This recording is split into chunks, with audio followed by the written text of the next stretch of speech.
Mirëmbrëma miq, mirë se vini edhe këtë të diel në Studio Sport, mirë se vini në televizionin kombëtar, Vision Plus.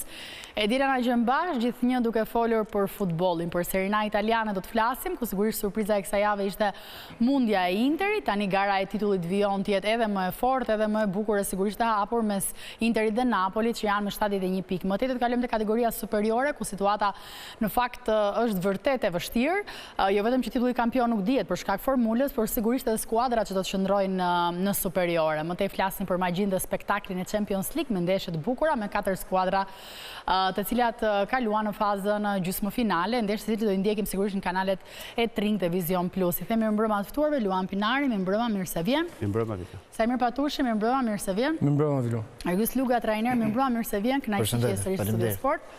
Avokat Arjan Nika, mirëmbrëma, mirë se vjen. Mirëmbrëma Vilo, mirë se gjithë. Finali Serie A italiane vijon edhe bëhet edhe më e bukur. Në fakt, luhet Milan-Atalanta në këto momente, pse je buzëqeshur 0-1, regjia do të thotë nëse ka kemi ndryshim. thënë që Interi do ta kishte shumë të vështirë, sidomos me kalendarin që ka, dhe sot u pa qartë që u mund në Bologna dhe tashmë është në pikë barabartë me Napolin, duke parë kalendarin e ngjeshur dhe me ekipe që kanë objektiva, Interi do ta ketë vështirë deri në fund. Kjo pa dhe sot, prandaj them që kampionati italian po bëhet edhe akoma i bukur. Në qoftë se arrin fitoj Atalanta, përsëri do jetë aty pranë këtyre dy skuadrave, por që ka një diferencë pak si larg, sepse ka dhe pak ndeshje. Por gjithsesi kampionati italian ka hyrë në një fazë jashtëzakonisht të bukur, sepse luftohet sidomos për 4 vendet e para, që një luftë shumë e fortë. Nuk e di çfarë ndodhi me Interin, nuk besoj se askush e priste në këtë pikë që Interi do të mundej, të mendosh në javën e 33 dhe 5 ndeshje deri në fund me kalendarin që do e diskutojmë sigurisht. Tani, rrjedhoja si ka ardhur Interi, deri këtu unë besoj që është të vetmet e ekipet italiane që në 3 fronte po bën më së miri. Por gjithsesi ne kemi analizuar çdo javë dhe lodhja te kampi blu e zi është i madh, sepse në 3 fronte unë besoj që edhe lojtarët, edhe drejtuesit, edhe trajneri, po ta dëgjoj edhe në intervistë mbas ndeshjes, dorëzohet sepse përballë ke ekipe shumë të forta, që tani nuk është se rikuperon dot forcat e lojtarëve, sepse janë shtrydhur gjatë gjithë sezonit. Janë shtrydhur në kupë, janë shtrydhur në kampionat, janë shtrydhur në Champions League. Besoj që lodhja ndjehet. Edhe normalisht përfito Bologna, përfito Milani, përfito Atalanta, përfito Napoli, sidomos, sepse është.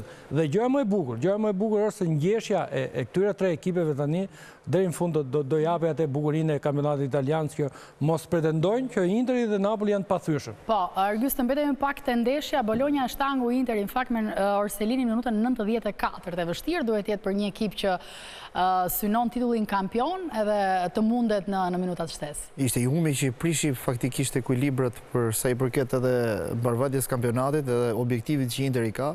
Jam me panelin kur thonë që Interi është një skuadër që po lufton me shumë fronte, por normalisht ka vite që po lufton në këtë prizëm. Mendoj se sot ishte një ndeshje ku i dha shumë avantazh dhe skuadrës Napoli, dhe por para shumë i dha dhe një bonus moral kësaj skuadre. Duke kthy ke ndeshja, mu duk një ndeshje pothuajse e barabartë, ishte një ndeshje ku Bologna u tregua më dinamike se skuadra e Interit, sepse arriti shënoi dhe i gol. Për mendimin tim ishte një gol i cili u qarkullua, u mundua që skuadra e Bolognës po arrinte të kalonte ato 3 filtrat që kishte përpara skuadra e Interit, dhe arriti e finalizoi në fund fare, por që për mendimin tim u gabua dhe me zëvendësime, sepse skuadra e Interit normalisht kur futi 2 sulmuesët, atëherë skuadra e Interit u bë një ekip pak më defensiv dhe mu duk disa zëvendësime që për mendimin tim u habitëm. Qofse Interi dhe gjatë mbarvajtjes ndeshjes ishte një skuadër ku po luftonte, po kërkonte edhe të riqëndronte edhe në ekuilibër, çka u pa dhe edhe nga trajneri, nga mimika e trajnerit, por dhe lojtarët cilët po treguanin të kujdesshëm për mos të pësuar më shumë se sa për të shënuar, erdhi goli i Bolognës, i cili i shtangu në fund, dhe prandaj them që u prish çdo gjë dhe kampionati do të vazhdojë, dhe mendoj se Napoli do të jetë ajo që do të thotë fjalën e vet unë e shoh Napolin më të avantazhuar. Do ta diskutojmë më tej sepse normalisht do ju njoh edhe me kalendarin për javët e mbetura. Megjithatë, avokat, pavarësisht se Interi luan në fronte më shumë se sa Napoli, mendjat e Champions Liga për sigurisht kampionatin e ka primar apo jo. Kjo humbje sot duket se i kushton me pikë të barabarta me Napolin. Pa diskutim që i kushton. Megjithatë, unë e kam thënë para 2-3 puntatash këtu që synimin kryesor të fshehur e kam pasur Champions League-ën. Ajo është ëndra e tyre, kampionatin e kanë marrë, megjithatë kampionati shumë i rëndësishëm dhe ata do mundohen deri në fund që të luajnë. Këto janë kushtet, nuk kam asnjë lehtësim, asnjë avantazh. Ashtu si që ka zgjedhur t'i luaj në 3 frontet, do vej deri në fund. Pastaj të shikojmë për këtë humbjen e Bolonjës nuk isha shumë i çuditur përveç se u bën minutë fundit, se Bolonja nuk ka toleruar asnjë ekip brenda. Për mua është nga ekipet më të forta, sidomos brenda, por edhe pjesë në fazën e dytë të kampionatit. Nuk është raport që i prish punë, nuk është raport që Bolonja po i prish punë. Nuk e diskutoj, akoma quhet e prishur punë me atë pikë se janë në lojë, edhe Napoli nuk është në një kush e di probleme, ka polemika. Ka më të lehtë kalendarin e kampionatit se Inter. Në konferencë se Inter në kampionat. Nuk diskutohet, ka kalendarin e ka më të mirë. Megjithatë Interi ka ato nuk ka më këthim brapa i birë, do të lozi me Barcelona, do provoj, nuk e dim si do vej deri në fund. Si që thashtë pak më parë, gara e titullit bëhet gjithnjë e më e bukur, po ashtu edhe vështirë me skuadrat me Interin dhe me Napolin që këto momente kanë nga 71 pikë edhe 5 ndeshje për të luajtur. Ndjekim kronikën, më pas diskutojmë studio.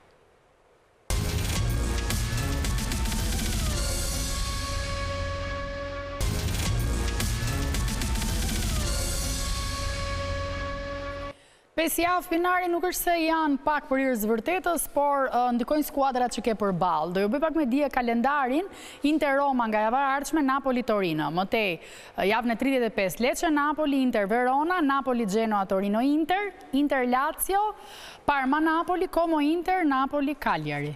Ky është kalendari. Më e vështira do jetë ndeshja e fundit me Como.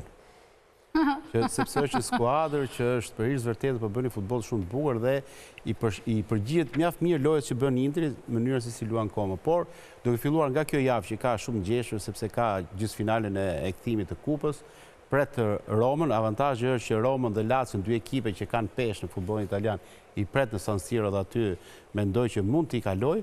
Por problemin e kryesor do ta ketë me Torinon, mendojnë, sepse është një skuadër që edhe Torino është një skuadër shumë fizike, që edhe si që është dhe Inter.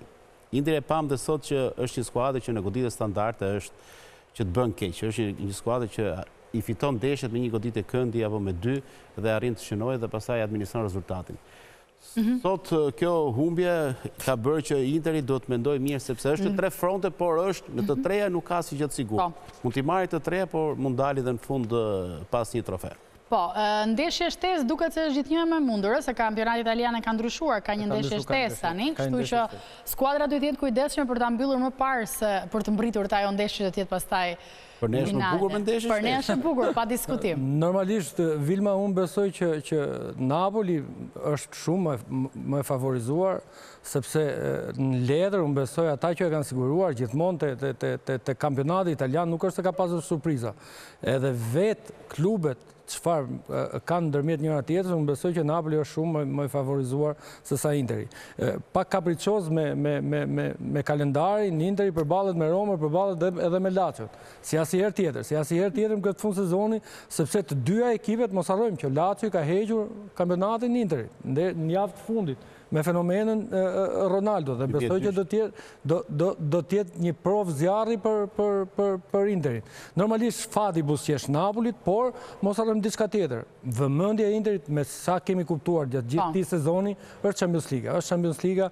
Unë besoj që trajneri dhe stafi duhet ndajë mendjen se ku do të jetë e fokusuar më shumë. Do fokusohet te s'ka më ndarje mendje, tani do lozin janë detyruar. Unë besoj që këtë javë vetëm ndarje mendje s'ka më. Stonimi lojtarëve që pam kundra Bolonjës, unë besoj që drejtuesit duhet të jenë me këmbë tokë, avokat, sepse nuk mund për sezonin tjetër të kësaj radhe s'ka më që as merkato, as kthim brapa, as plane, do futen ndeshje, do bëjnë ndeshjet. Jo, ndeshjet do i bëjnë ata. do t'je unë, ata ndeshët do i bëjmë, por do të fokusohen. Ku do përndjekin? Forcat, do përndjekin kampionatin, që t'jemi fitimtar, apo do përndjekin Champions League? Sepse në dy fronte, unë besoj që... Champions League shumë e vështirë, po me 2 ndeshje, 3 sa bëhen, ata nuk janë më... Normalisht, 2 ndeshje... Gjithë kështë më të avantazhuar nga skuadrat? Jo, unë shoh për mendimin tim edhe nga kalendari, por sigurisht nga pjesëmarrja në Europë. Them se Champions League është larg për të arritur, ka kundërshtar shumë fort që është Barcelona. Por që normalisht unë mendoj dhe them që objektivi i tyre është fitojnë Champions League, se kampionati tashmë po vërtetësohet shumë, megjithëse janë pikë barabarta, por që mendoj se i ka ardhur koha që ato të përqendrohen më shumë te Champions League, sepse mos harrojmë që para disa vitesh humbën një finale. Tashmë Interi mendoj se këtë objektiv ka dhe nuk shoh shumë tek kampionati. Pastaj skuadra e Napolit është një skuadër e cila trajneri Conte kur erdhi në fillim e mori skuadrën me bonus negativ moral. Ishte ai që ngriti të skuadër. Çudia ime ishte kjo që Conte ndryshoi sistemin e tij të lojës, gjithmonë Conte ne kemi pa të rreshtohet me skuadër shumë defensive, skuadër shumë fort rreshtohet mbrojtje me 5-4-1 ose 3-4-3 në fazë sulmuese, kurse tani po shohim i Conte komplet tjetër. Ndoshta është përshtatur dhe skuadrës ka heq dorë nga ato idetë e tij që të bëjë një mbrojtje hermetike, mbrojtje të fortë, mbrojë më shumë, të shënoj pa gola, të kënaqet me një fitore siç ka bën Angli ose në vende tjera ku ka trajnuar. Por them se luftën, unë shoh më të avantazhuar Napolin për të fituar Serian. Okej. Milani me Atalantën ka përfunduar, Atalanta ka fituar 1-0. Ndërkohë mbetemi qëndrojmë pak sërish te Napoli edhe te Inter Avokat, duke skuadra ti përkëje më shumë për futbollin që kanë treguar. Tani pavarësisht objektivave që Inter i ka sigurisht edhe në Champions League që do të arrijë sa më lart se do të fitojë dhe trofeun. Unë kam qenë deklaruar me Interin, kështu që nuk trishet mbrapa, si ekip është për mua është superior. Jo ndaj Napolit, për nga të gjithë pretendentëve, po që me këtë formulë Champions League që kemi diskutuar, që është bërë spektakolare dhe shumë e vështirë, me ndeshje impenjative të gjitha, nuk kam me grupe, është e vështirë. Kështu që llogaritë si viti parë me këtë sistem nuk i kishin bërë mirë për mua, për Stolin, nuk kam menduar për Stolin. Stolin e kanë të plot futen, po që duket me njerë bie niveli kur ndron 4-5 lojtarët i ka lodhur 11-qin ai e ka strapacuar, si thonë italianët, e ka përdorur ai shumë. Por megjithatë ngelet ekipi më i mirë moralisht, tani të shikojmë. Unë them që edhe Napoli duhet bëjnë një strapo, do të humbasi pikë. Patjetër do bëhet prapë interesant, nuk do vej lisho, ashtu që ne diskutojmë gjithmonë Napoli dhe Napoli dhe me këtë ndeshjen me Monzën, që Monza është një ekip i shkatruar, i mbaruar, i ka fshirë duart nga Serie A dhe prapë mezi fitoi me një gol të rastishëm. Nuk është një ekip i tmerrshëm, edhe ai ka ndjerë lodhin, pavarësisht se ka lodhje edhe si kampionat, po edhe mos impenjime, se impenjimet e shumta të lodhin të dëmtojnë, po edhe të mbajnë formë. Mund të jesh më mirë se sa Napoli që luan. Kështu që është për të parë. Tani Champions League është afër, është kupa me Milanin të mërkurën. Avokat, është një ndryshim. Po. Është një ndryshim kur ti pretendon që të fitosh me Bolonjën, kurse Napoli kishte fituar, unë besoj që është një strategji... Po Bologna është shumë e fortë, po tushë. Shumë e fortë Bologna i ka terrorizuar gjithë ekipet brenda. Është ekipi më i fortë në Itali, taktikisht, fizikisht, i disiplinuar. Ti duhet të fitosh gjithë ndeshjet, por nuk fitojnë. Por kundërshtarët kanë shkallën e vështirësisë. Në letër, çfarë ne shikojmë, Napoli është e avantazhuar. Nuk e diskutoj. Edhe lodhja fizike, çfarë mbart. Çfarë do të them unë që do t'ja marri Napoli, mbaroja. Atë se them dot, kështu që ata do lozin. Ne po analizojmë performancën e dy ekipeve. Avokat ndryshimi. Napoli dobët ka qenë po të shkosh deri në fundin me zi shtyrë me edhe 1-0 te Napoli. Avokat ndryshimi është unë. Gjatë kampionatit kur ke ndeshjet mërkur të shtruni, ke të ngjeshur, është okay. Kurse kur vjen fundi kampionatit, aty që ndihet shumë lodhe dhe në këto nivele që përduan Inter, ajo është problematika. Tani Pinar, asnjëri nuk e parashikonte çdo vend e kështu. Si luan ndeshjet e fundit, pra nuk e di, ruan energjit, studiohet kundërshtari, ku jepet më shumë, ku më pak. Shikon, ndeshjet e fundit luan vetëm për të fituar, për të marrë 3 pikë. Dhe prandaj themi edhe ne Napoli është avantazhuar sepse Conte edhe me një ekip si Monza që është ka rënë nga Serie A, i hapi shumë probleme dhe me gabimin e portierit arriti të fitonte. Dhe Conte këto arriti marrë këto fitore minimale që arrin të shënoj një gol dhe nuk pëson. Është mbrojtja më e mirë në kampionatin italian dhe në Itali thuhet kush ka mbrojtje më të mirë ai fiton titullin kampion. Dhe këto statistika shkojnë të gjithë tek Napoli. Duke pasur edhe një trajner siç është Conte, pavarësisht se Napoli ka ato problematikat e trajnerit me drejtuesit sepse ndajnë këndvështrime të ndryshme, por gjithsesi Conte është... Po mirë, si e shpjegon këtë që u kthye të fitoj pas 91 ditësh, pas 3 muajsh në transfert? Sepse ishte një kundërshtar përveç vërtet i lehtë, edhe pse i hapi shumë probleme, por duke parë dhe kalendarin e ngjeshur, duke parë dhe formën jo të mirë të Interit, ato tashmë kanë krijuar dhe një besim, arritën të fitonin, ishte një fitore e vështirë. Janë fitore që të kthejnë një besim shumë të madh, një moral shumë të madh për të arritur pastaj. Po ta shikosh te Interi justifikohet lodhja, te Napoli unë nuk e kuptoj pse shaqi lodhur. Kjo është një fitore nga ato fitore që ti me zi arrin. Jo vetëm me këtë. Janë dhe këto ekipet e dobta në herë. Janë dhe këto ekipet e dobta në herë, ekipet që janë volum loje, si kuptoj. Janë dhe këto ekipet që luajnë pa objektiv në herë, që të shtrëngohen aq fort. Po nuk e diskutoj, po ai s'ka volum loje, nuk ka volum loje, nuk ka goditje në fort. Është ekipi shterp me një gol. Na ka not gjithëve. Më kupto, kemi qenë aty dhe kemi thonë që ok, çuna shtrëngohemi, lozim dhe në momentin kur ekipi kundërshtar ka qenë më lart klasifikimin e. Interi ka është një ka qenë më lart se ne, ekipi kundërshtar na ka nënvlerësuar dhe ne kemi bërë surprizën. Më kupton? Po një herë bën vashë. Ndodh kjo. Tashmë në momentin. Unë për këtë shpresoj vetëm. Kjo është momentin që Interi ka gabuar, i konsumuar, Interi është i konsumuar. Është në një Unë them që edhe Napoli nuk është në atë formë e tij. Megjithatë ka një trajner shumë karizmatik Napoli, i cili deklarata e tij në konferencë për shtyp, një nga konferencat për shtyp, bëri bujë duke thënë nuk më kanë thënë atë që kam dashur. Shumë e bukur ishte, po do shkaktoi gjithmonë nga këto. Si gjithmonë Conte, kur ka... Se çudi edhe tiki, ë? Ato i ka të tjera dhe një kampionat është shumë nga lehtë. Disa media kishin shumë luhati që edhe mund të largohet, por ka krise. Presidenca me drejtuesët dhe me drejtorin teknik dhe me trajnerin ka krise, ka mosmarrëveshje të jashtëzakonshme. Atë që thot Conte, që atë çfarë nuk ka marrë akoma, unë besoj që te Markatoja është që është skeptik, që nuk janë plotësuar dëshirat, sepse ne dim dëshirat që do Conte. Mbas largimit të Osimese dhe Varashkeljas, unë besoj që ishte një hendek i madh. Ishte një hendek i madh që asnjëherë Conte nuk e plotësoi. Nuk e plotësoi dhe prandaj është krisja më e madhe ndërmjet presidentit, drejtorit teknik edhe Contes. Normalisht me ekipin që ka unë besoj që bën mirë. Bën mirë sepse është një nga strategët e di se çfarë do kampionati italian.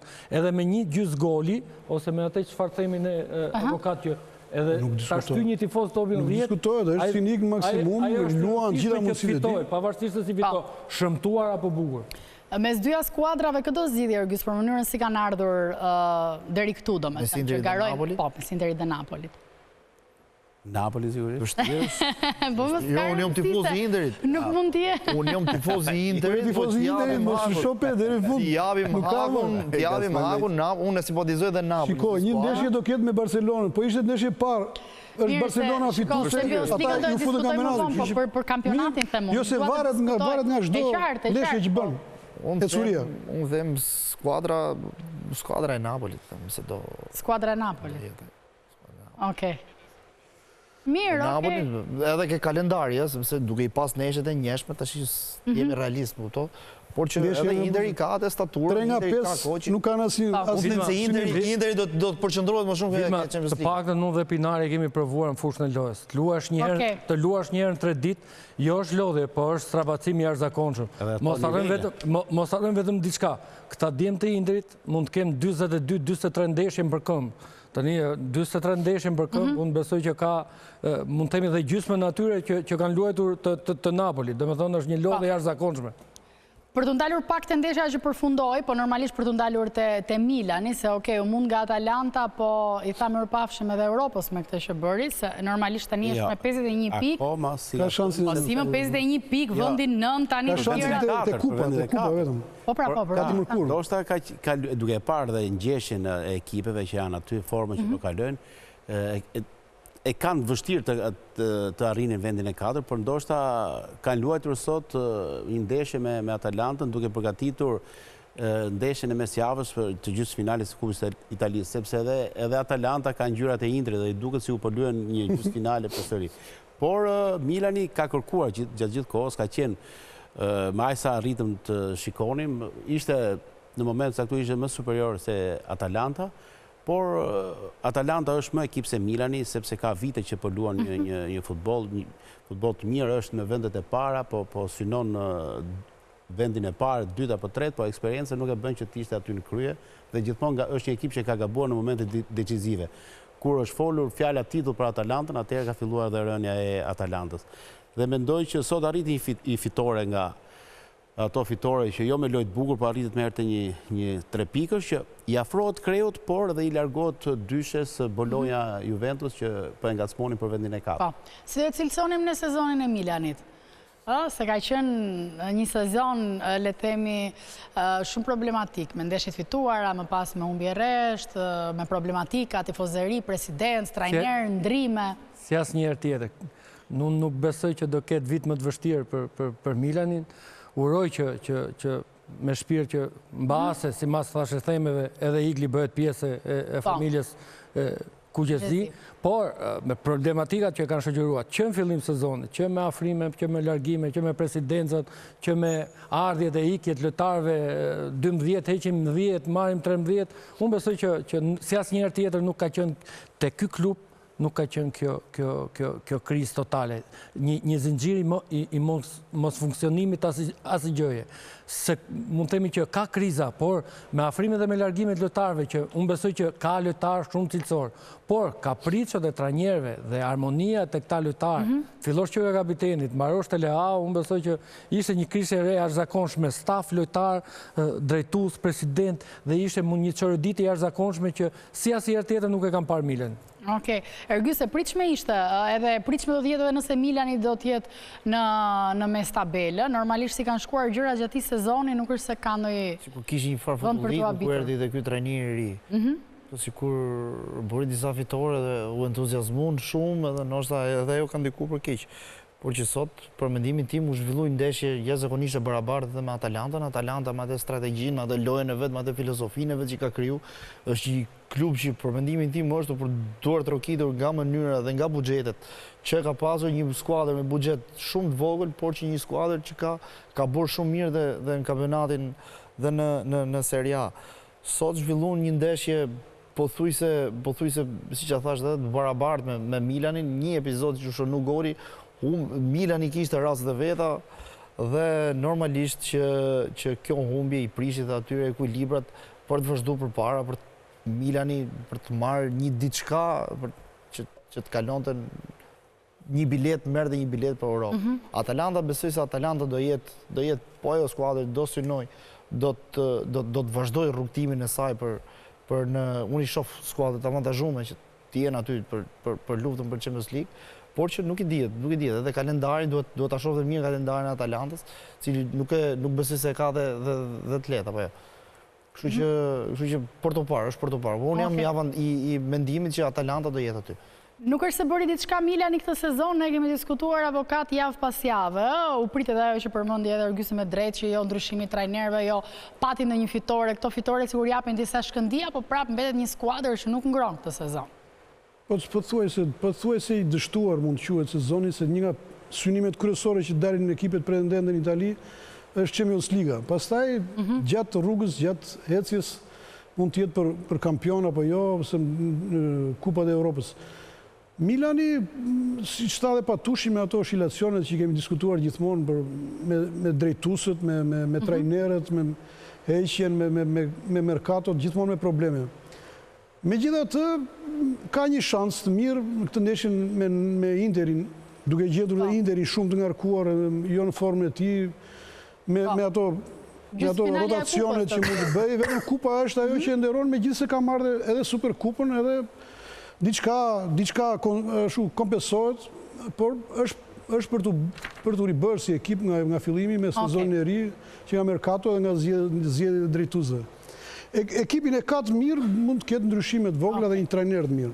Do doja edhe një koment për nesër, Parma Juventus, se luan për zonën Champions? është një ndeshje që më kujton ato vitet 94-96, ku ishin dy rivale, si që ishte Parma me Juventus, Parma e kohëve të arta, por gjithmonë dilte fitues Juventusi, por në dy kupa të rëndësishme e ka marrë Parma, dhe them që është një ndeshje me rivalitet, duke marrë shkas edhe nga jo barazim që Parma i mori arritit i merrte Inter 2-2, do jetë një ndeshje shumë e fort, por Juventus, nëse do të jetë në kaqe, do të arrit ta kalojë edhe një kundërshtar vështirë siç është Parma. E pret ndeshje të vështirë, të luftuar nesër patush? Normalisht objektivat e Parmës janë arritur, por besoj që Juventusi duhet mendoj mirë, sepse është një 90 minutë ose një parafinale që duhet ta fitojë. Duhet ta fitojë për objektivat e vetë klubit kuqezi që duhet Champions Liga. Qofse do të afrohet dhe të jetë pjesë e kaqes për grupin e Champions Ligës. Është një ndeshje që kur ne themi në letër që është e favorizuar, që nga njëherë këto dalin shumë vështira Vilma që asnjëherë nuk e beso. Por unë uroj që ta fitoj. Ta fitoj Juventusi sepse duhet të jetë pjesë e kaqes të Champions League. Okej, mirë. E mbyllim të diskutimin për Serie A dhe kalojmë te rastet e Movioles. Regjia do më mësoj 4 prej tyre. Do të nisim tani me rastin e parë, pikërisht në ndeshjen mes Realit dhe Arsenalin, për penalltin e fituar nga anglezët. Ja. Do të jemi këtu për ta diskutuar. Teknikisht është 11 metrash. Gjyqtari nuk ka gabuar, por unë si që kemi luajtur në sport që nuk na vjen mirë kur na jepin këto 11 metrash kundër, sepse topi ka shkuar tek portieri. Kur topi është te portieri. Nëse shkon tek dy lojtarët që po mbahen njëri me tjetrin, atëherë mund të jetë 11 metrash. Por teknikisht me rregullat e reja japin 11 metrash. 11 metrash se topi nuk llogaritet tamam, ka të flurudhën ashtu. Topi është do s'ka pas lidhje me topin. Do diskutosh mbas asaj, sepse në moment ai është dinamik. Topi po vjen, ti nuk e lë. Nuk lejon avokat, thot penallti sepse kështu e kanë. Po, prandaj po them, për mua është penallti. Topi është e portieri, normalisht që nuk kanë asnjëri as tjetri punë me topin. Topi është e portieri. Do ndërhyjë te vari. Do imagjinosh që ai mund të godas me kokën. Rasti i dytë po i kësaj ndeshje, penalltia e fituar nga spanjollët dhe e hequr më pas nga gjyqtari. Edhe kjo është simulim.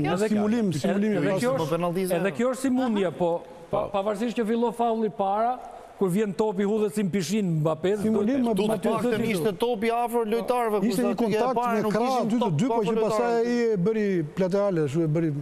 Okej. Hudhja është e rëndomt. Rasti i tretë, Barcelona Celta Vigo. Do të kemi penalltin e fituar në fund nga Barcelona.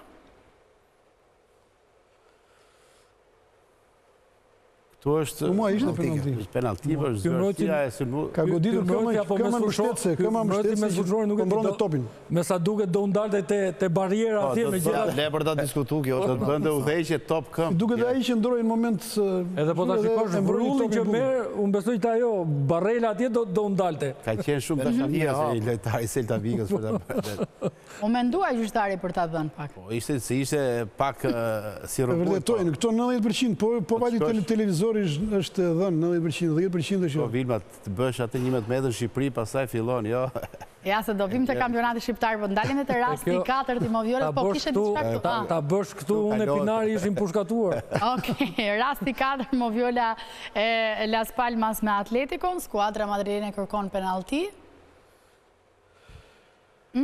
Dyer prekje topit me dorë, ja.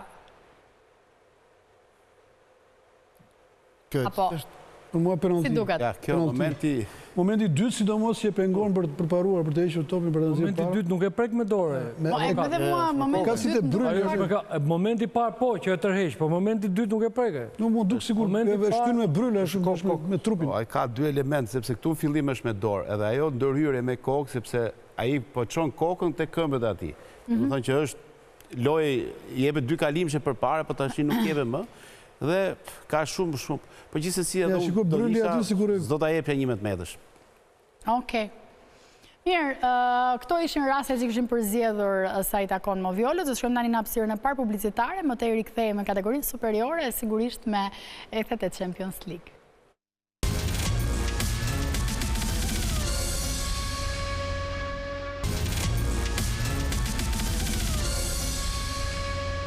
rezultatën. Mirë, rikthehemi, flasim për superioren, sigurisht ka edhe një javë për të luajtur, për zgjuar ndoshta ato pak dilema, megjithatë diskutojmë për ndeshjet e kësaj jave patush.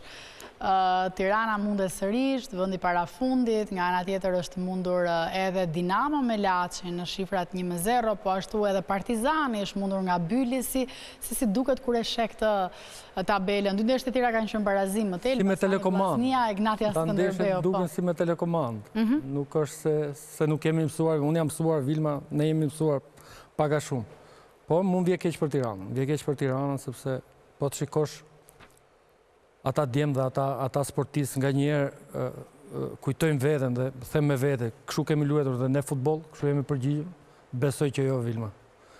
Duhet kesh më respekt kur të veshësh atë fanell. Çdo fanell, nuk është si ajo që mund të lush te Tirana, si ajo që kur kam luajtur te Burreli, duhet të respektosh veten. Dhe këta djemë ose këta sportistë nga njerë nuk duhet të kenë nevojë as për trajner, as për drejtor teknik, as për president, as për asnjëri. Të respektosh veten është diçka e madhe. Dhe duhet të futesh pastaj ata çfarë don ai klub dhe ajo tifozëri. Unë besoj që një thënie e Ndjerit Miftar Çela, kur i shikonte një pjesë të madhe e këtyre lojtarëve që unë kam thënë dhe e them te Tirana, që merri futin thes dhe është keq që të mbledhin dhe topat mbrapa porte.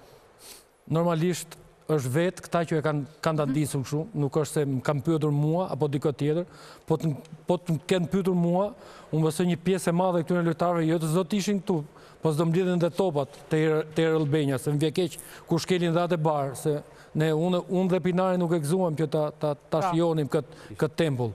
Por të sillesh ashtu dhe ti mos të menaxhosh dot një Teut që nga momenti në moment ata vetëm nuk po e shënonin vetë golin, jo të posonin, mu më vje keq për këta lojtarë sepse është një kartolinë e tyre që shëmtohen për ditë edhe më shumë, se s'ka çfarë të bën as trajneri, s'ka çfarë të bën as presidenti, s'ka çfarë të bën as tifozi. Tifozi ka për detyrë që të broras çdo ndeshje. Kur ti gjën më thjesht nuk menaxhon dot 90 minutë mbijetese.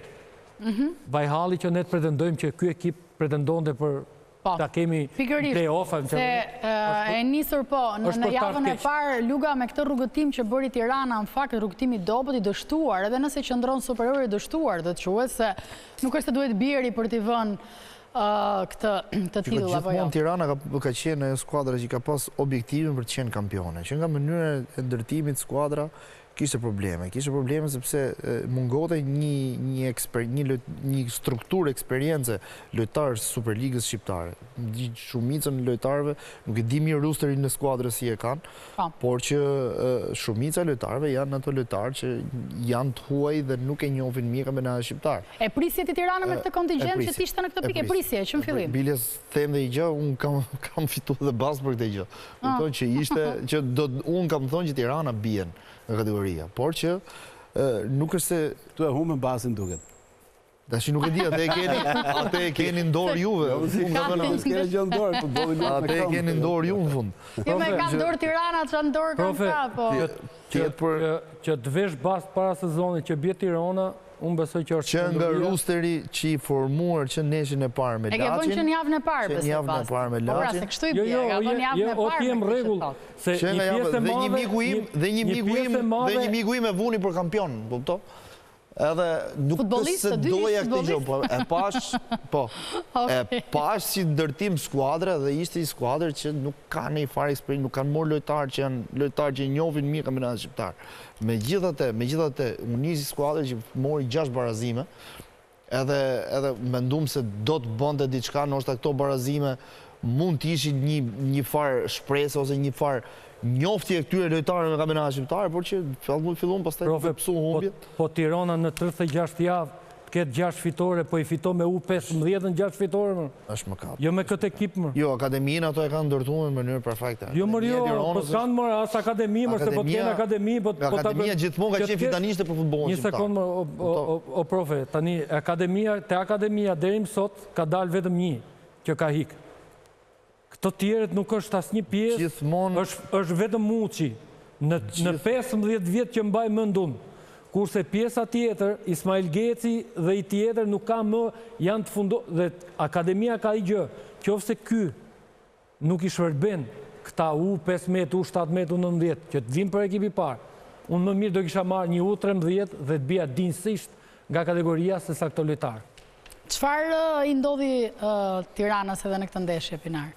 Për të analizuar. Ndodhi që ne atë që kemi thënë që Tirana nuk ka ato lojtarë që ta mbajnë këtë. As fuqi për një ndeshje nuk ka për të fituar apo të barazuar një ndeshje. Kur ndeshjet e fundit Vilma, siç kanë qenë gjithë kampionati, këto janë dhe akoma dhe më të vështira. Do të ishte fitosh, do të kesh atë personalitetin, karakterin për të fituar të tilla ndeshje. Pjesa teknike ngelet me një anë. Këtu do të kesh karakter shumë të fortë sepse janë ndeshje që kanë një presion shumë të madh edhe nga opinioni, edhe nga pesha që ka sidomos emri i madh i Tiranës. Dhe them që kjo ndeshje me Teutën ka qenë shumë problematike për skuadrën e Tiranës. Edhe pse kanë shpresë, sepse ka edhe një ndeshje, sepse do të jetë një ekuacion shumë i vështirë që Tirana të paktën të bjerë direkt, sepse ka edhe një shpresë si play-off. Pinar, ne na vje keq si mua si ty që kemi lutë këtë Tirana. Ne këtë do ta fshim këtë diskutim sepse nuk do duhem ta bëjmë më ose ta kujtojmë. Ky diskutim këta e meritojnë që janë kategori 2, po të shkojnë atje në kategori 3. Është era 2, ose bie për futbollin që kanë dhënë. Por unë uroj që Dinamo të bëj një nder të jashtëzakonshëm me këtyre dhe të fusi ata djem U19, si ka fut me ekipet e tjera, se këta, jo Dinamo nuk rrafin dot, këta nuk rrafin dot këta nuk rrafin dot rrezik edhe atë U19 që do futni ju atje. Nëse u mundur nga Teuta, sa garanci mund t'japin ndeshja e fundit me Dinamo? Se Dinamo tani do luaj për vete, po U19 dakord, po a do jenë taftë për përballu dhe U19? Po ta shikosh me çka ka ndodhur, është dalë nga kategoria që sot flasim. Si që do ndodhi më mbrapa, se ne jemi mësuar me këto fitore të surpriz në gjitha krahas, nuk i vjet shumë fajë e Tiranës dobët, nuk e diskutoj edhe trajnerët që kanë ndruar, nuk kanë dhënë në impakt madh, po që e kemi diskutuar edhe herë tjetër, që ka qenë atakuar dhe nga çdo pjesë, nga çdo drejtim, ka pas aleanca pa mbarim, t'i themi dhe ato që kanë fituar, janë ndihmuar ekipe që mund të kishin dalë tani nga kategoria fare. Megjithatë, Tirana ka vetë fatin e saj në dorë. Nëse t'jej fort vetë, ne e dim që kampionati ka dhe aleanca. Nuk e diskutoj, shko Vilma, në këtë kampionat me 10 ekipe, në qofse do të vijen kundër me arbitrim dhe me janë të vjetra sa vetë kampionati, po nëse ti nuk siguron se të bie morali. Mesin e tabelës, qofse ti nuk fiton ndeshje edhe për fajt të atyre trajnerëve, po edhe për fajt e ambientit, edhe për fajt e turistëve, nuk e di pse janë shumë gjërat e Tirana. Megjithatë, te kjo ndeshje të paktën që po flasim, e kishte fatin dorë edhe me penalltin, luajti mirë gjithë pjesën e parë deri mes pjesës dytë, pastaj është ajo që thot Pinari që ata nuk kanë karakter, tamaj nuk e ndjejnë mirë atë rëndësinë e daljes nga kategoria e fitores. Duhet kishte më shumë lojtar shqiptar ose të Tiranës diku këtu që të mbronin fanellën e tyre, siç tha edhe Patushi, që edhe më të rinj të ishin do kishin lodhur mirë se këta në moment saktura. Luka, sa shanse ka Tirana? Si e sheh? Vështirë është. Vështirë sepse po lozin kundër Dinamos, Dinamo megjithëse e ka arritur atë objektivin që ka normalisht. Do varet nga besoj se do jetë duke ndjekur vllaznia, nëse vllaznia është fitore, do bëhen ato rregullime. Nuk besoj se Dinamo do të, siç tha dhe Patushi, nuk do të lozi nuk do ja bëjnë këtë nder Tiranës që të lozi me akademinë. Besoj se Dinamo do t'i luajë. Po kush e jep garancinë që dhe po luajti me ata do fitojnë ose tani? Besoj se Dinamo do t'i lozi 100%, por futboll nuk i dihet çfarë mund ndodhi, por them që Tirana e ka mbastin e fitum. Okej, kalojmë pak te Dinamo, po me Dinamo ç'ndodhi në këtë javë? Ndeshjen e humbur nga Laçi. Vilma, nuk është se surprizohem që humbi Dinamo, po humbi Tirana, po është diçka që fundin e na ka dhënë një shije të hidhur. Fushat bëhen shumë më tegërta, arbitrimi bëhet shumë më i egër, po të shikosh vetëm faullet 74, unë besoj që është diçka që unë besoj që futboll nuk ka pasur. Gjithsesi, nuk është që ti heqish meritat Laçit apo dikuj tjetër. Jo, është çështje menaxhimi. Unë e menaxhoj mirë ekipin këtë javë, dua troj energji për javën tjetër. Është çështje që më duhet ky 3 pikë apo s'm duhet kjo formule shëmtuar që ne e kemi thënë gjatë gjithë këtyre 2 viteve që na kanë dhënë një formulë që kujt dua ti unë i bëjnë derë, ku s'dua unë, nuk i bëjnë derë, me këtë dua unë ta kem mirë, me Vllaznin e kam mirë, me Tiranën s'dua ta kem mirë, me Partizanin e kam mirë, me Egnate nuk e... është gjëre që menaxhohen shumë mirë. Dhe unë nuk surprizohem as nga Laçi, as nga Ballçi, as nga Tirana, as nga Skënderbeu, sepse ja kam bërë vetes. Nuk është që këta nuk ja kanë bërë vetë. Bëj një kontingjent mirë lojtarësh, menaxhoj një grup të rish, sepse nëse ti për këto rezultate, as Tirana, as Laçi, as Skënderbeu, as Ballçi, dhe të Utën po e fus, me menaxhimin që këta kanë bërë, me shpenzimet që kanë dhënë, unë besoj që po të kishin hedhë sy të akademia, i 100 herë më mirë të lushin ata djem 3 futboll, se sa këta që kanë të 5 ekipe, të Uta, Ballçi, Skënderbeu, Tirana edhe Laçi. Okej, Pinar, me këtë renditje që shohim, nëse do të ishim me formulën e vjetër, këto janë ndeshje do të peshonin, do të peshonte shumë një humbje. Absolutisht, tani edhe kjo formula mua më duket sikur i ka vënë pak edhe në gjumë, se dakord, ne kemi thënë dhe vjetë Vilma, i ka ndodhur edhe ekipeve vjetë edhe po ndodhe këtë vit, sepse ti në moment që siguron atë vendet e para që jenë në Final Four, fillon të bie edhe ai ndoshta ai përqendrimi, fillon mendon edhe për ndeshjet e Final Fourit, edhe lojtarët vetë marrin shkas nga ndeshjet Laçi Dinamo që ishin lojë shumë e ashpër, duke parë që ndoshta gjyqtari lejoi edhe pak lojën e rëndë, lojtarët që do luajnë Final Four filluan të kujdeseshin, nuk rrezikonin aq shumë sa mund të rrezikonin një ndeshje tjetër. Janë shumë faktorë, nuk duhet të hym nga pjesa teknike, por këto ndeshjet e fundit bëhen shumë të vështira nga ana psikologjike, nga ambienti i jashtëm, edhe inteligjenca artificiale do ta kishte të vështirë ta gjente formulën e kampionatit shqiptar, por gjithsesi mendoj që ka ardhur koha që mund të ndryshojë dhe formula që vendi parë është vendi parë, meriton titullin kampion. Ekipet që janë vend fundit duhet bie. Luga, kush është ekipi që të ka pëlqyer, të ka shuar më shumë, ka qenë më konstant në atë që ka bërë? 1 ose 2, çfarë rëndësi ka? Ka pëlqyer kjo, fillim ishte skuadra e Dinamos, faktikisht nuk është se nisi siç duhet, por pastaj edhe me ardhen e trajnerit Daja, u tregu skuadrën me të vërtet cinike, por po më pëlqen së fundi, po më pëlqen së skuadra e Elbasanit, sepse skuadra e Elbasanit ka prodhu me të vërtet, ka qenë skuadra që ka bërë gardë, i ka shku Partizanit deri në fund. Dhe tani ndahen ato të dyja, ndahen ndeshjen për mendimin tim, kjo do jetë ndeshja më e bukur e gjithë kampionatit, do jetë gati finale. Po për të rikthyer dhe pak të formula, që të flasim për formulën e kampionatit, do na duhen patjetër që të dalim statistika, patjetër do na duhen një 10 vjeçar, më kupton, sepse që të zbulojmë këtë lloj kampionati e fiton për herë më i miri, a e fiton mbrojtja më e mirë apo e fiton gjithmonë ky që deli i pari. Studiuar me detaje, e qartë. Sepse vjet për shembull e fitoi i që doli i pari. Këtë vit ndoshta mund ta fitojë edhe i që deli i katërti. Po, drejt. Tani nuk i dihet se si do shkojë dhe si do ballafaqohen ato 4 skuadra, me njëra tjetra. Një gjë duhet të jetë kampionat, garë. Unë vetëm garë nuk shikoj. Unë të luaj 36 javë, ekipi im të luaj 36 javë. Dhe unë 3 ditët e para, me 80 pikë, dhe ti t'jesh e 4, 20 pikë, dhe ti në fitosh mua kampionatin me një ndeshje, unë nuk besoj që është garë. Ty mund vi dhe skuadra e play-outit, dalin vend 4, që rëndësi ka. 2 javë të funit edhe të fitoj kampionatin. Në qoftë se Ergys ka garë, si në gjithë botën, lërë të fitoj këto 36 javë, kush është më mira? Egnatja, renditët e para, dhe kjo është gara. Dhe të renditët e funit kush bie dhe kjo është gara. Ndeshja vërtet e bukur të tjetë kjo mes Partizanit dhe Elbasanit, se Partizani nisur dhe nga humbja që pësoj këtë javë, nuk vjen pozita fort favorshme. Do jetë ndeshje ashpër, Elbasani ka ngritje, Partizani ndërkohë ka rënje nga mezi kampionatit nga Mercatua. Kështu që do jetë shumë ndeshje interesante, po që barazimi nxjerr Elbasanin nga ndeshjet. Kështu që Partizani ka detyrë të fitojë se s'bën, kështu që do jetë ndeshje shumë e fortë. Do jetë paga shumë si një preludje i Final Fourit, paga shumë, se do e lozet në Tiranë. Kështu që te kjo te formula që po diskuton e patushim do të shtoja diçka që nuk ka të thot shumë formula, këtu duhet bëhet për mua nga specifikat që kemi ne në kampionatet dhe këto vitet e fundit, këtu duhet shmangen tolerimet, këto me fjalë duhet gjetë një formule të tillë që të shmangi sa më shumë të mundet tolerimet, edhe lënjet edhe heqjet dorë nga kampionati.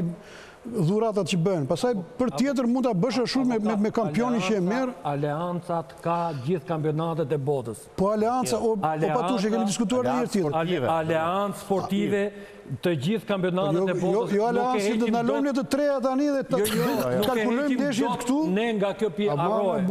Çfarë do lloj formule do fitoj Bylis, fiton merr 10 pikë me Partizanin se lërat muhabet. 4 ndeshje 10 pikë nuk bëm aki gjallë në botë. Si e përgatit klubi? I merr 10 pikë Bylisi me Partizanin nuk i merr. I merr 5 pikë Tirana me Partizanin nuk i merr dot. Fiton Elbasani në Rogozhin në këto në një moment. Kjo formulë pritur fare nuk është zgjedhje, nuk është garë. Aleancat nuk do t'i shmangës në asnjë lloj kampionatit botës avokat. Aleancat janë tjetër punë. Jemi te java e 36 avokat. A mi jep dot rezultatet e ndeshjeve më të rëndësishme që sigurisht ndikojnë edhe në fatin e skuadrës. Javën e fundit që do vi. Po, java. Dinamo City me Tiranën, më them që do përsëritet ajo derbit, do fitoj Tirana me Partizanin. Dysh.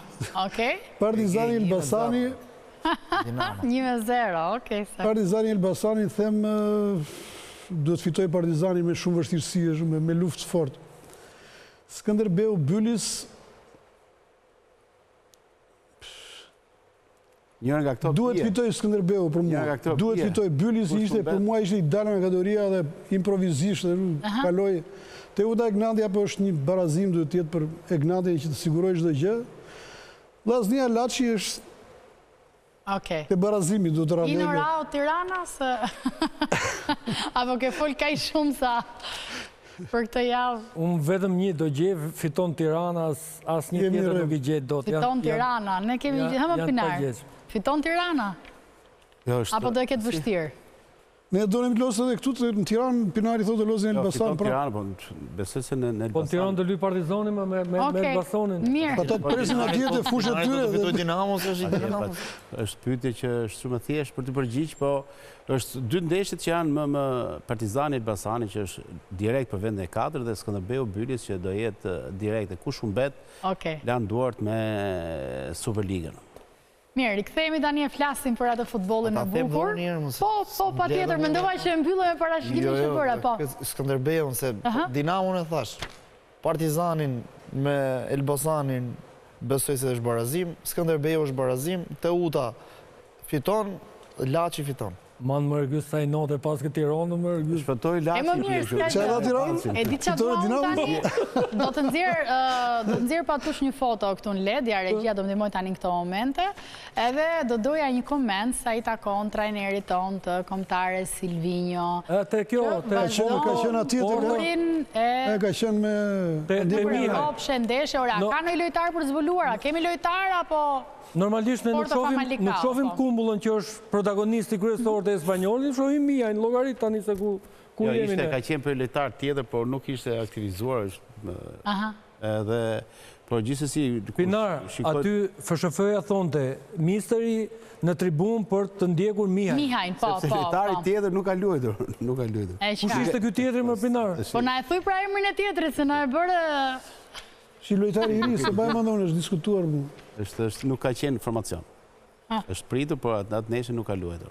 Ka shumë mbrojtës sa kemi nesër që na duhet dhe i tjetër tani që nuk... Jo, ajo e Kumbullës nuk është nevojë ta shikojmë se Kumbulla është është lojtari afirmuar dhe unë mendoj që duhet të jetë. Po pse nuk luajnë kombëtarë Pinar, për luajnë tjerët. Do të luajnë, me mendim jam me ty. Po ky e ka parë thuti? Unë besoj që se ka parë. Okej, po me ta setimet... Nëse do e ketë parë, nuk mund të luajë Ajeti dhe nuk... Ajeti në Rumani edhe... Mirë se vazhdojnë këtë pastaj, po me ta shtemet e fundit i atë që shkruajnë portalet për Zabërgjën, qa bëhet? Qa ndodh? Do vit luaj?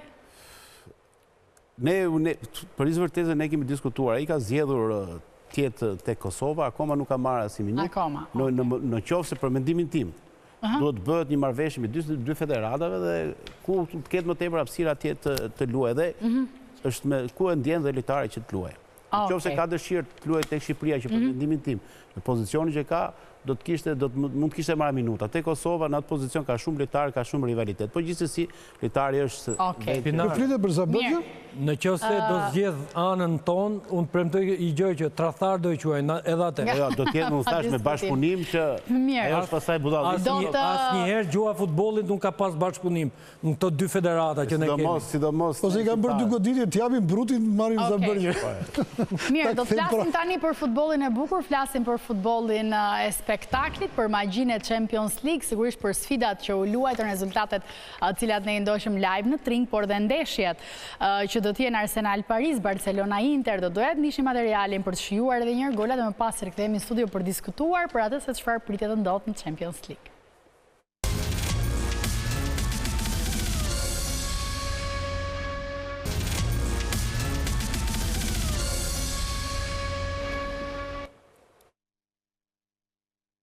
Ndojshëm edhe njërë tjetër golat në fakt që nga servirit Champions League, cila ishte ndeshja patush që shijove më shumë, se më pas do diskutojmë për këto që nga presin. Them drejtën Interi me Bayern, se këta tjerat po thuaj se ishin të ndara, nuk është se kishim në surprizë në ndeshjet e dyta. Kurse Interi me Bayern, unë besoj që ishte një ndeshje e luftuar, nga këto të Champions League-s që janë breslënse, e luftuar deri në fund.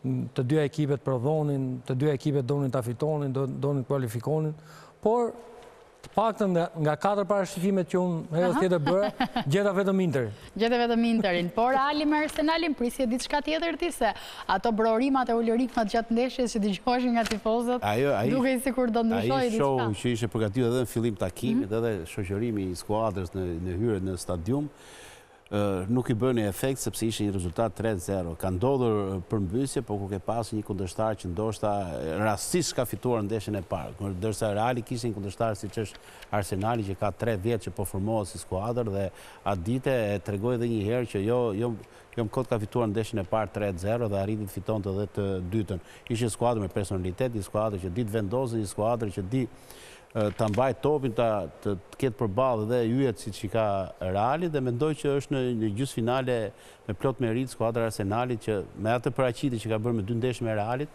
kam vënë pak pikpyetje sepse unë kam dhënë Parisin finale, por me këtë Arsenal që kam parë shikoj që do jetë një gjysmëfinale shumë e fortë. Ergjys, me kë ke qenë gjatë rrugtimit Champions League, ke skuadrën akoma apo jo? Jo, i kam pak shumë në mënyrë si përfaqësore më shumë, sepse edhe nga angazhimet që i kam pas, por që më pëlqeu këtë ndeshje e fundit siç ishte kjo Barcelona me Dortmund me Barcelona, ishte ndeshje zakonisht e bukur, sepse edhe Barcelona e mori pak si lent të ndeshjen, edhe duke parë edhe avantazhin e ndeshjes parë që dolën 4-0, por lunden kur një skuadër Dortmundi, një skuadër që është jashtëzakonisht shumë e formuar, një skuadër që ka një strukturë tashmë elitare në futbollin evropian. Dhe Barcelona ishte, për mendimin tim, ishte gati duke e humbat ndeshjen, por që në fund fare u kujtun edhe të shkuan janë aty ku janë tani. Okej, avokat për Interin? Po, kësaj radhe jam të ky çift jam i dyzuar se jam edhe tifoz i flakt i Barcelonës, kuptimin e lojës të filozofisë Cruyffit me shnimet dhe gola, me jo mbrojtjet forta, me ato sulmet, po që do jetë ndeshje shumë interesante, shumë e bukur. Interi është ekspert me eksperiencë, Barcelona ndërkohë ka atë forcën rinore dhe organizimin e tmerrshëm që ka Barcelona për shnim golash dhe për të kthyer ndeshjet, do jetë ndeshje gjitha për të parë. Po edhe te çifti tjetër jam pak a shumë te Pinari se edhe unë isha me Parisin, po me atë ndeshje që bëri me Aston Villa më erdhi shumë keq për Aston Villa që u eliminua mas një 0-2 me kthimin që bëri. Dhe pash një rënje te Parisi, një mungesë eksperiencë si gjithmonë nxori kokën te kjo ndeshje, ishte gati duke shkuar në shtesë ndeshje. Dhe Arsenali ndërkohë pak ka disa mungesat kryesore, por që ka një ekip që është konsoliduar të 2 vjet, kështu që do jetë 50-50 ajo. Kjo anon diçka nga Barcelona, por që është për të parë. Ti analizojmë pak më radhë, Arsenal Paris, çfarë presim tani në këto sfida? Se besoj do të jenë më të bukur atë. Unë nuk e di se ne gjithmonë themi që në çdo fazë që kalon që nga çerkfinalet, gjysmëfinalet kanë ndeshje për të kujtuar, kanë ndeshje të bukura, por është diçka që s'duhet u humbur pa u shijuar, sidomos në Tring. Por Vilma është diçka. Deri këtu të 4 ekipet kanë ardhur me meritë dhe kanë prodhuar futboll të jashtëzakonshëm. Sidomos ky çifti, Parisi me Arsenalin, Janë të dy ekipe që luajnë, janë të dy ekipe që prodhojnë futboll, janë të dy ekipe që s'din të mbrojnë. Atëherë kur këta duan mbrojnë, unë besoj që s'din mbrojnë dhe do t'jetë një ndeshje e hapur dhe shikoj me gola. Atë që do spektatori dhe spektakli. Unë besoj që ky është 90 minutë që është për të shijuar te ana spektakolare që Champions League atje. Ndan të njëjtin mendim me këto skuadra që luajnë hapur që mund të ketë gola. Jo, patjetër që do të ketë gola. Kjo është një ndeshje kush skuadër do të jetë ajo që do ta imponojë kundërshtarin që ta mbajë më shumë topin. Janë dy trajnerë, Arteta dhe Luis Enrique, kanë një lidhje me Guardiolën. Dhe Arteta e dedikoi këtë kualifikim Guardiolës. Jam kot sepse kam postur një rival historik të Guardiolës siç ishte Reali. Them se është një ndeshje shumë e bukur, mund të jetë më e bukur se gjysmëfinalja tjetër, sepse janë dy skuadra që kanë filozofinë e vetë të lojës, sulmuese, po dinë edhe të mbrohen shumë mirë, por gjithsesi janë skuadra që kur kanë topin zotrim gjatë gjithë kohës, skuadra kundërshtare ka frikë sepse ato ditë shkojnë tek goli, si Parisi, por dhe Arsenali. Çfarë duhet shmangin skuadrat? Çfarë duhet i shmangin njëra tjetrës? Ku nuk duhet të gabojnë? Flaste te çifti i parë, normalisht Arsenal Paris. Tek Arsenali. Normalisht që këto janë skuadra me të vërtet cinike dhe pritet që të jetë një ndeshje me jashtëzakonisht me gola, por që Enrique është pak më defensiv se Arteta, të them vërtetën. Megjithëse Arsenali është skuadra që ka shënuar më shumë gole deri tani në këtë Champions League. Them se Champions Liga e Parisit ishte nesha me Liverpoolin, një skuadër me të vërtet shumë fort, dhe unë shoh më të avantazhuar të ndeshje, unë shoh jam tek Parisi. Shija që na la me Aston Villa, unë besoj 90 minutë që dytë le shumë për dëshiruar. Nëse do analizosh, nëse do analizosh, unë besoj që Arsenali është shumë herë më i fortë se Aston Villa. Në një ndeshje brenda, nëse do sillesh, Parisi do jetë më dinak se Arsenali. Gjithë 50-50, se eliminuan dhe Liverpoolin, kanë ata ato favorit Arsenali, jo nuk është. Unë thash, nëse do sillesh një lloj si me Aston Villa, unë besoj që e treta ke drejt, po besoj se do ndrojnë. E treta e vërteta, sepse me Liverpoolin u mund ishte në rregull. Me Aston Villa u mund në Angli prapë u kualifikuar, tash në përsërime oscilacione ka pasur dhe nga fillimi edhe me Arsenalin. Por gjithsesi Parisi ka zgjidhur çështjen e kampionatit dhe Arsenali pothuajse është zgjidhur dhe çdo gjë do fokusohet tek Avokado, na hapësh një parashikim për këtë ndeshje? Për Parisin me kualifikimin. Derisa u bëra me Parisin, me Arsenalin kundra Realit, do të mbaj atë linjë me Arsenalin. Për ndeshjen e parë dua një parashikim? Për ndeshjen e parë? Besoj që... Po, okej, dhe... Besoj që do kaloj me dhimbje, Paris. Do kaloj me dhimbje.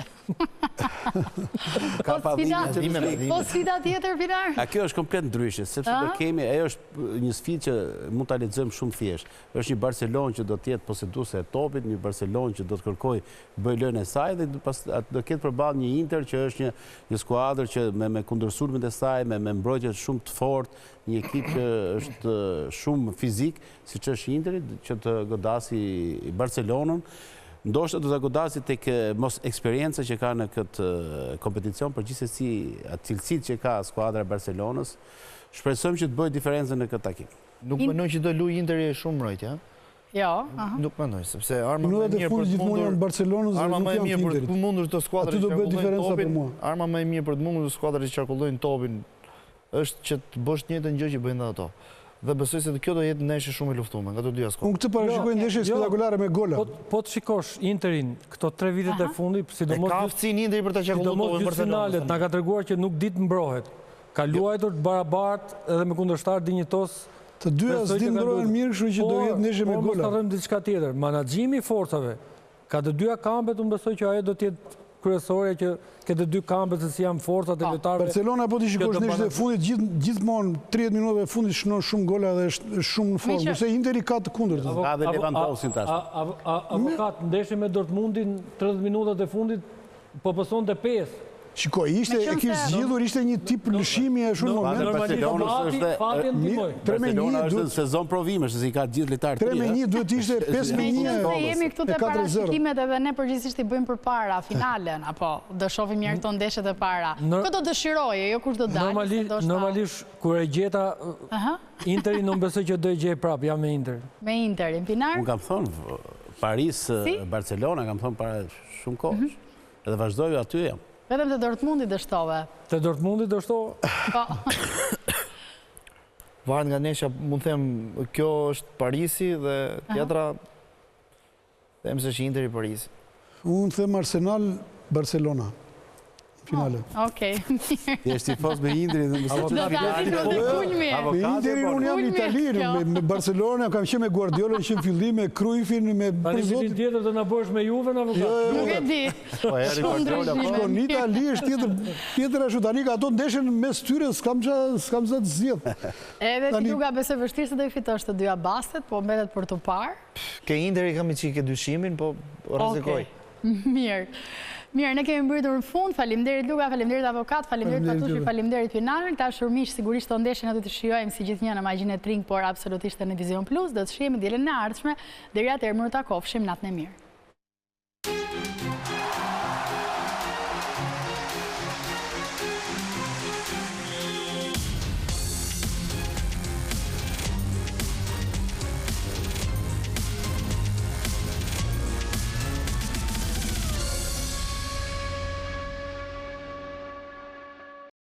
Thank you.